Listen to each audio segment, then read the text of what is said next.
Hello everyone, welcome to my channel. તો આજે આપણે ગુજરાતી સ્ટાઇલ તીંદોડાના શાકની રેસીપી લાવ્યા છે, જેમાં મેં થોડા પ્રમાણમાં તીંદોડા લીધા છે અને એક બટાકું કાપીને નાખ્યું છે। હવે એમાં 2 ચમચી જેટલું તેલ અને 1 ચમચી જેટલું મીઠું નાખીને તેને થોડીવાર સાતરી લઈએ। સાતર્યા બાદ નાનો અડધો ગ્લાસ પાણી નાખવાનું રહેશે, જે નાખ્યા બાદ હવે એને થોડીવાર તીંદોડાને ચડવા દઈએ। એટલો સમય આપણે એક કાંદો કાપી લઈએ, જે એમાં મિક્સ કરવાનો રહેશે અને એ થોડો ટાઈમ ચડે ત્યાં સુધી એને થવા દઈએ ને બીજી બાજુ આપણે મસાલાની તૈયારી કરી લઈએ।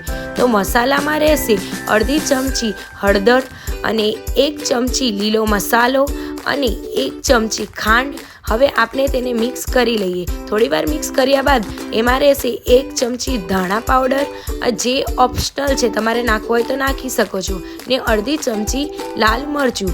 હવે થોડીવાર એને થવા દઈએ એટલે આપણું રેડી થઈ જશે તીંદોડાનું શાક। અને તમને રેસીપી ગમી હોય તો લાઇક એન્ડ સબસ્ક્રાઈબ અને કમેન્ટમાં લખજો કે તમને રેસીપી ગમી કે નહીં।